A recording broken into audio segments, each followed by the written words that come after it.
Hey, welcome back to the channel, everybody. I'm JB, I'm Nada. and I was excited for this one, y'all. We just went to go see The Amateur. Yeah. So Let's talk talk about about it.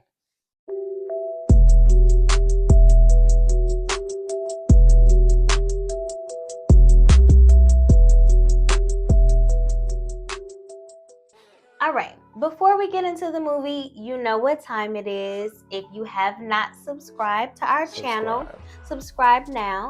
Like the video and hit the bell so that you get notified every time we have new content. It's about to be busy season. We got a lot coming out, Okay, a lot of stuff coming out. So you gotta hit that bell so you know when we upload something new.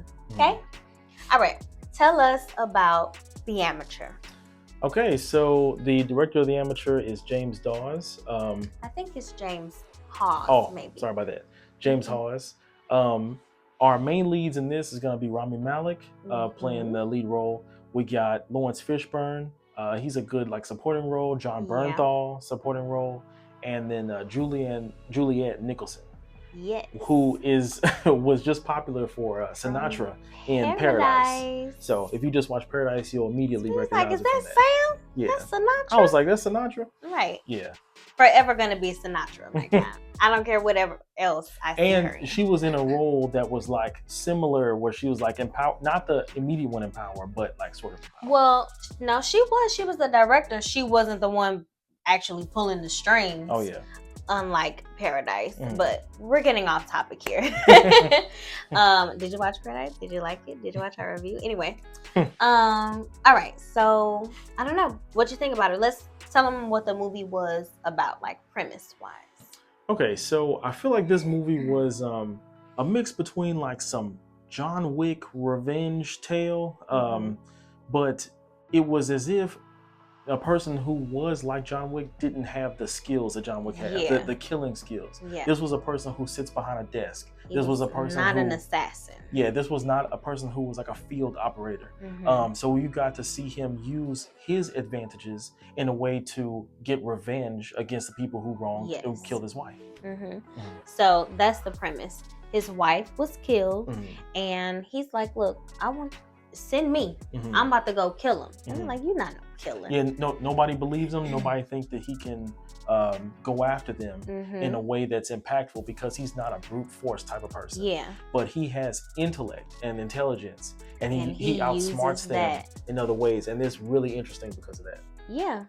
So I don't know, how'd you feel about it? I know we're John Wick fans. We kind of like movies like this. So what'd you think?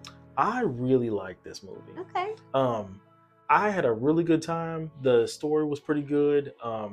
It felt really narratively driven, and each part felt like it made sense from one piece to the next, from one scene to the next. Yeah.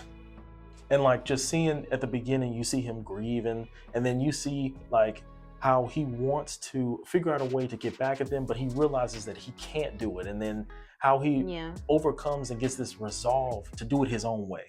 And I think I really like that. Yeah, I agree. I really like the movie. I don't know, I feel like maybe the past 2 movies we've seen, I've walked out I didn't really like this. Yeah. I didn't really like this. Yeah. So it was a breath of fresh air. Yeah, definitely. To see. I did. I liked the smarts. I liked how he was one step ahead of them the entire time. Definitely was. I liked how he used his mind as an advantage for him, because even when you just look at him, he just looks little and bony and scrawny. but as the movie goes on, you start seeing him do things that are really clever. Things that are he was thinking, he was playing chess while they were playing checkers. And he had all these things lined up, and he had people chasing their tails around while he was getting information and collecting. It was just really interesting. I know what you're thinking about. That was really good. It was good. So I don't know. I definitely would recommend going to see it. Yeah, I will go see this. So it's coming out. What's the date? April 11th. Friday. Okay. It is going to be coming out. So preferably we get this video out before it. So you know that you need to go see this movie, but y'all need to go see this movie. Yeah. Support. Yeah. Okay. All right. Should we get into a little more spoilers? Yeah, we can. All right. You have been warned officially. We're about to go more in depth about the movie. So if you do not want any spoilers, you don't want to know what happens. And I mean, I guess a lot of it is like in the trailer. You already know she dies and he's going after her, right? Like I feel like those are the main things. But this movie is more about the journey and like how we get like the vehicle. It's not and a how big we get there. reveal. It's not like, you know, some shocking thing that's necessarily going to happen. It's how he gets the revenge, because we already know that in the trailer. We already know he's gonna get it. Yeah. So if you don't want to know the play-by-play, the small details and yada yada, then here's your spoiler alert, okay? Get off this video now, but make sure you come back. All right? Like the video, watch the whole thing, okay? But you've been warned, spoiler alert. Okay, so Rami Malek's character, his name is Charlie. Yep. And his wife, who ends up dying, her name is Sarah. Yeah. So movie opens up. Sarah's getting ready to go on like a trip for work. And she has to go to London, and she's asking Charlie, why don't you come with me? And he's got a whole lot of stuff going on at work. He wants to stay here and handle that. So she goes off, and you can see they're very much in love. Like he runs after the car when she gets into it and yada yada. But then the movie follows him to work, and we see that he works for the CIA. And the movie does a good job at just showing us little details about his job, his clearance, what he has access to. Yeah. It really hits home for that, because they want us to know what he has access to use to find those who killed his wife. I think that's a good point too, because full clearance, top clearance. I don't even remember what his like technical job was. It was like analytics and encryption and analytics or something like that. Yeah. So you see him at work. One important part, like while he's at work, you see that he is getting information and like intel from this unknown source. So, you know, this random black screen pops up. Nobody has real names. They're exchanging information, and that's where he gets intel from. And he ends up getting some intel about some drone strikes that are actually like suicide bombers. Or what it appears as if is happening is there were drone strikes that the U.S. sanctioned, but they covered them up and said that they were suicide bombers. So he doesn't really know what to do with that information. Like he's a little nervous. But he realized he just stumbled upon something like large, really big. He's like, I don't think I should have seen this. Yeah. So it keeps going, and a character named O'Brien, he works for the CIA. He comes and he's like, I need you to come into the office to talk to the director. And Charlie thinks like, oh crap. Like, they found out that I know this stuff. But they're really calling him in there to tell him that his wife died. Was killed, in a hostage situation. So she was staying at a hotel. Some people come. There's an exchange. The exchange goes bad. They try to get out of there. They take a hostage, and she like took somebody else's place. I think didn't they say that? She tried to save someone else, and they took her. And I want to say there's like 3 or 4 of them. Maybe it was like 4 of them. And one of them unfortunately kills her. So, of course, like you just get to see him grieving. And like they did a really good job, I think, playing up their connection first, and then like seeing how grief-stricken like he was when she died, and especially because he's so small. It's like when he cried, you see his whole body shake. I'm like, oh, poor baby. So, at this point, they send him home, but he's coming to work. He's like, so what are we doing? So are we figuring this out? So what are we going to do? And they're like, listen, you don't need to worry about that right now. You need to leave it up to us. Heal it. You know, we'll figure it out. And he's like, no, we need to do something. Yeah. So what does he do? So this part was interesting because they asked him to leave it up to him. What does he do? The next day, he brings in an entire like full-scale 3D model. He brings in a 3D model of exactly where they were. He's pulled security video cameras all over the train cell station. Phone footage. He has rendered the whole hostage situation in a 3D render, and to show them like he found out names. He found out individual. Knew exactly it who was the so killers dope. were. Like how he was like, I present all this information to you, to his bosses, because they wanted him to stay out of it. He presented all this information, and they're like, oh, we already kind of knew that. So they had already done all of these things. They had figured it out. And so I'm like, so what are we doing? Right. And he was like, so what are we doing? And essentially they tell him like, hey, we can't just go kill these people. Sometimes you just have to do what's best for the country. And at that moment, after seeing the information that he brought on his own, I was like, this man's dangerous. You see how he just got all this info? Oh, no. It was so quick. It was. Like, yeah. So he hears that and he's like, okay. They send him to a therapist. And the therapist's like, how are you feeling? And he's like, no, I'm angry. I'm angry and I want to go kill them. Yeah. So he comes up with this plan, essentially, to blackmail the director and his supervisor, O'Brien. Into doing something. Yeah. Because he found that information earlier in the movie, that cover-up. Well, he decides to bring it on himself. He's like, I'm going to go in there. I'm going to low-key bully him and blackmail them into going after those who killed my wife. But instead, he makes a decision to request that they train him, because they say, you're not a field agent, you couldn't handle this, you don't know how to pull a gun, you've never been in the field. So he's like, okay, well then train me, show me what to do. And they don't believe him, and they kind of send him into training, but they do it on like a very joke whim. Like they don't believe anything will come of this. They don't think he'll actually accomplish anything. Okay, real quick, I gotta go clean up something. The director of the CIA's name is O'Brien. The guy who's he's like a lieutenant. Yeah, I guess so. Or like a right-hand man. His name is Moore. So Moore is the one that you see carrying out all of these things. Moore is the one who he actually has this information on. He doesn't have it on the director. He has it on Moore. Because the director doesn't even know about all of this. The director doesn't know that they're going to send him to get trained to be a killer and all of that stuff. Like the director is oblivious to all of those things. Yeah. But so they send him somewhere to get trained by, I guess, was he like a former CIA operative or something like that? Yeah, he was like a former This agent. Is Lawrence Fishburne's character. His name was Henderson, but he said people that know him call him Hendo. So we're going to call him Hendo for the rest of the video. Okay? So he's getting trained with Hendo. Terrible shot. Yeah. Oh. They were at the gun range. He walked up. I think he was like 6 feet away or something. Still couldn't hit that thing. Yeah. It was bad. Man.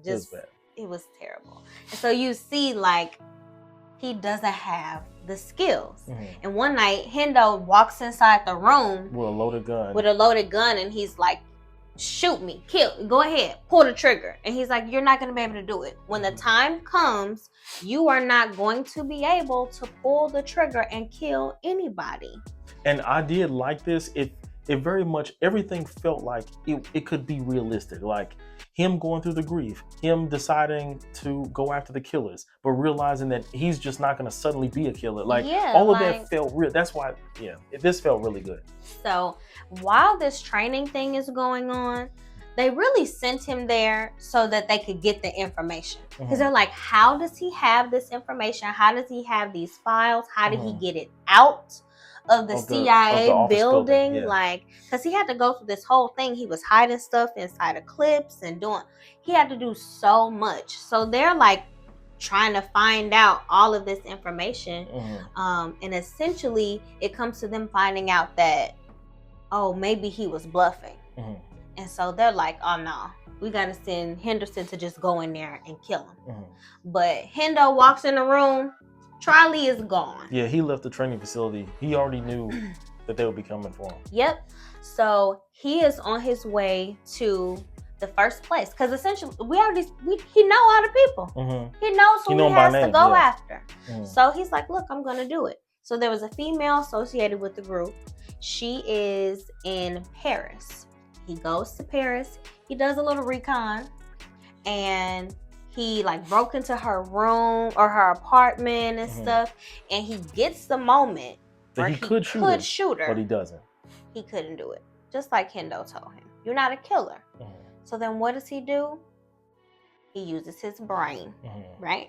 He pieced together some stuff in her schedule and saw baby girl had an appointment with an allergist. So I guess she has some terrible allergies. This man goes by every flower you can buy I thought off it was, the streets of Paris. Yeah, because he had a bag of pollen or something. Yeah, but you saw him, he walked up there, he's like, give me all the sunflowers, give me all of this, give me all of that. And the person is looking like, dang, you got some making up to do, don't you? Like, so he gets these flowers, he gathers all of the pollen in a bag. How long would that take? No, I have no idea how long that would take. But she's going to get like a stress test, allergy test done. She's inside of this box. It's like a chamber. Yeah. Also, how did you know she was going to be doing this? Like, did you call and ask what specifics of the appointment? Like, how are you going to attack her with flowers? That's what I was really trying to see. Because I saw the appointment and I saw him get the flowers. And I'm like, what are you going to do? Like, exactly. But so she is in this chamber. And the doctor steps out and he comes in and he's like, tell me where so-and-so is. And she wasn't talking and he fills that box up. It's pollen everywhere. And she choking. She can't breathe, yeah. They start to fight because he opened the door so he could hear her better. But now she started fighting. You know, she was throwing hands. He was kind of getting tossed around. You know, he little. He was getting tossed around. I think he tried to like shoot at her eventually.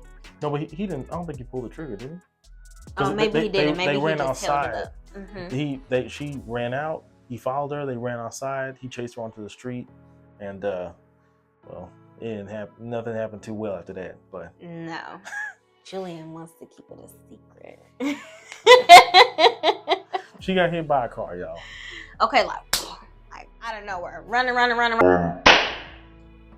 That's gonna be loud. Yeah, that was a good slap, though. Thanks. That was a good slap. So thankfully, he was able to get a little bit of information about where the next person was from her. So the next place he goes, mind you, Hendo is like on his tracking him down. Yeah. Oh, before he gets to the other place, Hendo ends up finding him in a club. He is stopped in a club. He's not only grief-stricken, but he also watched this woman just get like killed by this car. He can't handle that. So he goes out, he gets drunk and stuff. Hendo finds him in a club. They sit down and they talk, and he knows, okay, he's about to come after me. But he ends up getting away because what does he do? In his mind, he sets off an explosion in the bathroom and creates all of this chaos. He gets away. In the meantime, the director of the CIA, O'Brien, Sinatra, is like, do we have anything to do with this? Because she knew who the woman was. So she's like, did we have anything to do with that? Because in the United States, at the same time this is happening in Europe, in the United States, well, I don't call it Sinatra, but she essentially, O'Brien is Director O'Brien. She's seeing everything that's happening on the news, and she's like, do we have anything to do with him? And she asked O'Brien, like, oh, is he still at the training facility? And he's like, yeah, he's when we got him on leave, no, he's doing everything. She just thought he was on leave. She didn't even know about the training facility. She don't know about none of this stuff. That's right. So she just thought this man was on leave, and he is out here killing people. Yeah. So or hunting down those who kill. Hunting down those. Yeah. Those. All right, so his next place to get the next killer is he has to go to Madrid, right? But there's another killer there. The CIA, again, still on his tail. They send Hendo, but then they send somebody else, like another CIA operative, to come. And it seems like he want to get Charlie, and he kind of want to get Hendo too. Like maybe he's trying to like cut like loose ends off kind of situation. No, I think he sends the other person because Charlie left the training facility and Henderson didn't even know. So he already lost faith in Henderson when he lost him that time. So he sent an additional person to clean up the job. Yeah. So he's again surveilling. He realizes that this man, the other killer, all of these people are living like very lavish lives, like out in the open lives. I don't know. Anyway, he likes to go swimming, and there's this beautiful swimming pool that he swims in at night. And also, the pool is 60 stories up, but yes, that is important. It's this glass pool, right? And so Charlie walks up on him and is basically like, "You killed my wife. You're the reason my wife did." And he's like, "No, I didn't do that. I didn't pull the trigger. What are you gonna do anyway?" And Charlie's like, "Yeah, that's okay, because I have pressurized this entire pool and you're getting ready to die." And yeah, the pool begins to crack, and you see, oh boy, he's swimming as fast as he could, boy. He was. To get to the other side of that pool, nope. The entire swimming pool comes crashing down. And he's dead. So now Charlie has to get away, and he's running. Hendo catches up to him. The other CIA guy comes, and really, Hendo and the other CIA guy end up fighting. Yeah, they fight. Henderson gets shot in the tussle, and then Charlie. What were you gonna say? He shoots the other CIA guy. Yeah, he shoots the other guy, so he's dead. But Hendo, he slumps over, and Charlie's out of there. So the CIA director, O'Brien, is questioning more about how all of this stuff is happening, and nobody knows where Charlie is, and all of that. Meanwhile, he's trying to figure out, like, how is Charlie doing all of this stuff? So they go back and they review some of the footage, and they can see, his mouth was moving, and then they kind of guess, is he talking to somebody?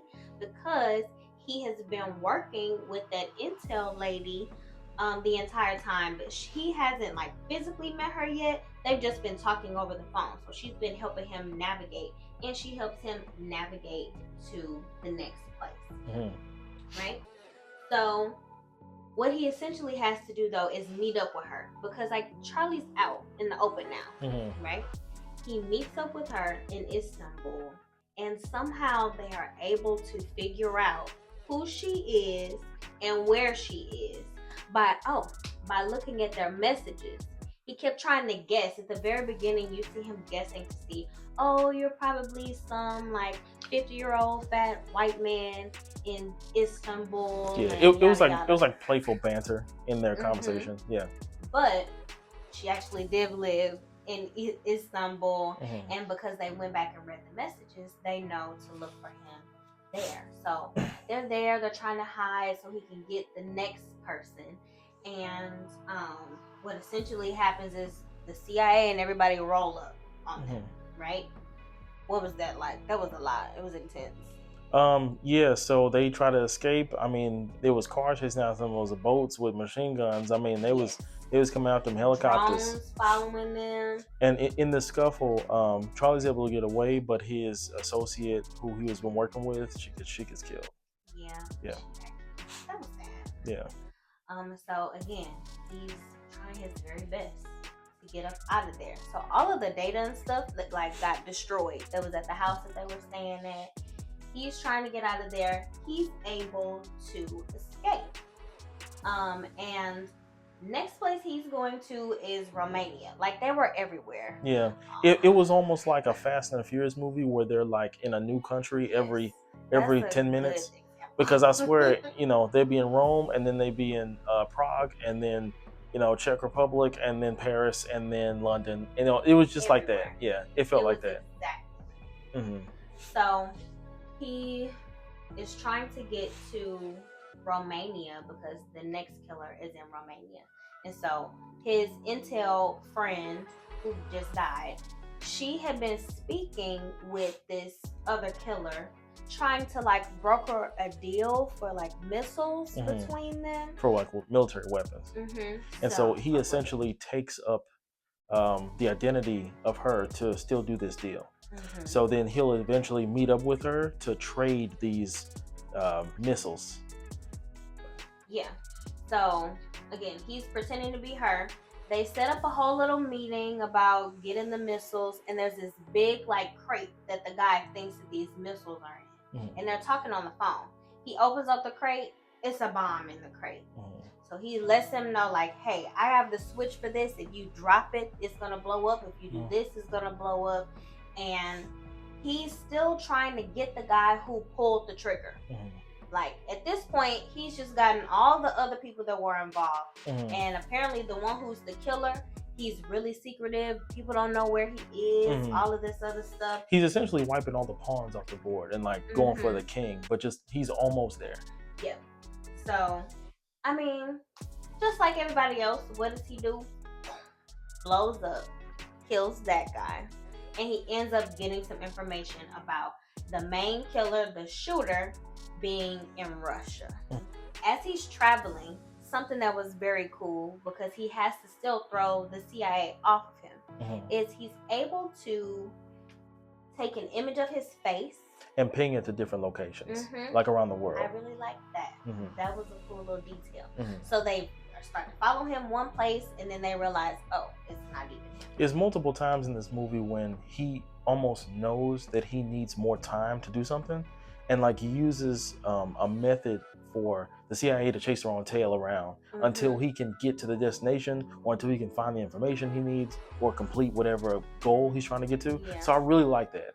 It was very clever. He was very, very clever. Like, they show from the beginning, he's not a killer, but he's going to use his smarts and his wit and his intellect to outmaneuver them every single time. So that gives him, you know, some space to get away from the CIA. So he knows where the main killer, the shooter, is at this point.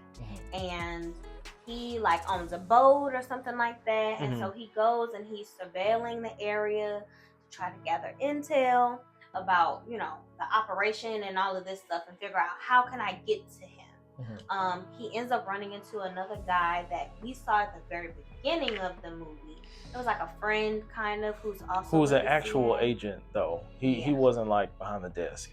It was John Bernthal's character, but yeah. And so he basically comes and is like, listen, you just need to get this up. You're not gonna get out of this alive. And he's like, look, I gotta do what I gotta do.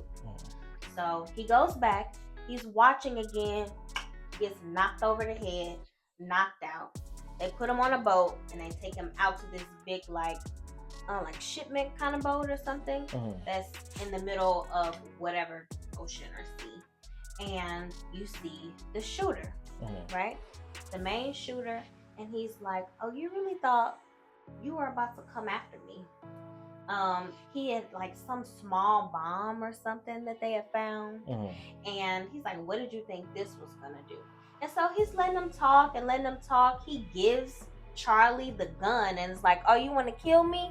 Go ahead and kill me. And Charlie pulls a gun on him and stuff. And during this moment, you know, you kind of see Charlie pulls a gun on him, and you think that he's sort of wrestling with himself at finally having the opportunity to take the shot and to go and kill him. Though, and I did. I thought he was on a shoot. I was like, I wouldn't even be mad. He finally got him right here. He had a little, you know, more resolve to him, but I didn't think he was gonna pull the trigger. But then you kind of realize after that in the time that I thought that he was like wrestling internally with taking the shot, he was really just wasting time because he needed the boat to move. Because he essentially had rigged the boat when he came in for the boat to be drifting in the water. Well, it drifted into Finnish waters, meaning like Finland. It drifted into the Finnish water space. He had taken over control of the entire boat. So like you see them, they're trying to figure out what's going on, and no, he had been in control of the boat the entire time, and he was just wasting time. And what ends up happening is Finnish police and the Navy and all of them surround the boat, and they end up arresting the main shooter. So it's weird. In the end, he wasn't able to kill him, but he still got him. He still got everybody. And so, what do you think? Do you think killing the person? If somebody killed me, would you be satisfied with them being locked up forever? No.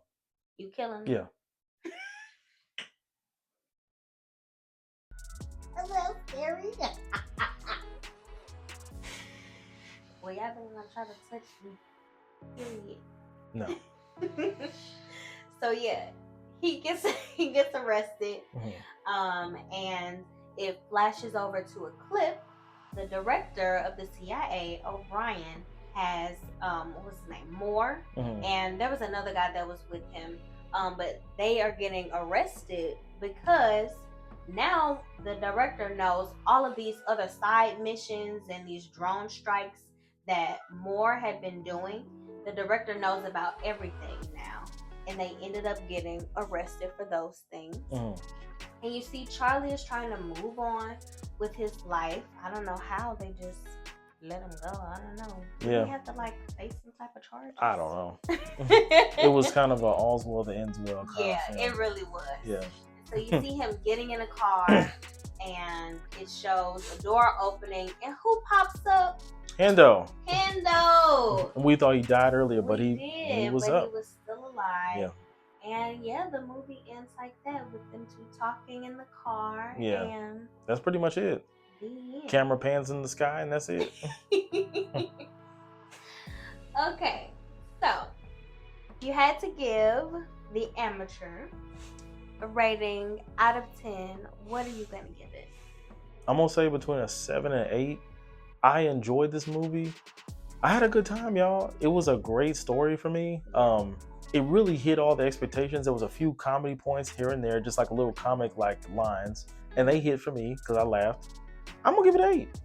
Giving it an 8? Yeah, because I just had a good time with it. Like, I don't really think it was bad in any way. It didn't like rewrite the genre of thriller or revenge tale, but it was an enjoyable film, and I would watch this again if this was on at home or available at home. I'd watch it again. Definitely will watch it. So I'd watch it again. So I'm gonna give it an 8.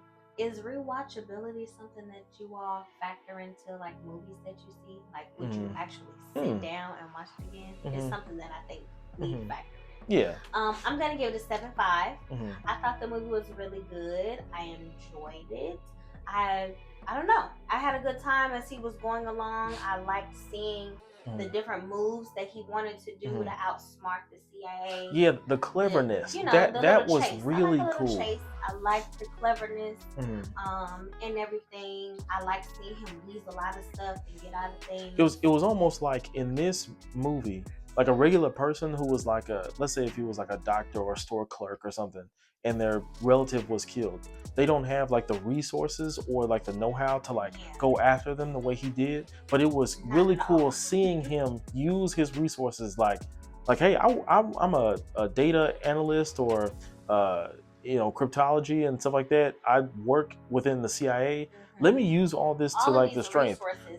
Like I can see all the cameras around everywhere in the world. Like I can find everything, and I just loved how he used all of that to his advantage. Like something about that was really cool because he knew he didn't have that brute strength aspect, but he had everything, all the technology to use. And I love that. I did too. I think that's why I'm giving it an 8 because it was just different, kind of for me. Okay. All right, that's what we think about The Amateur. Let us know. Get in the comments. Talk to us a little bit about what you liked, what you didn't like. Did you think he'd actually pull the trigger at the end? Let us know. Make sure you're subscribed to this channel. Like this video and hit the notification bell so you get notified every time we post something new. Thanks you all for watching. Thank y'all. We'll see you next time.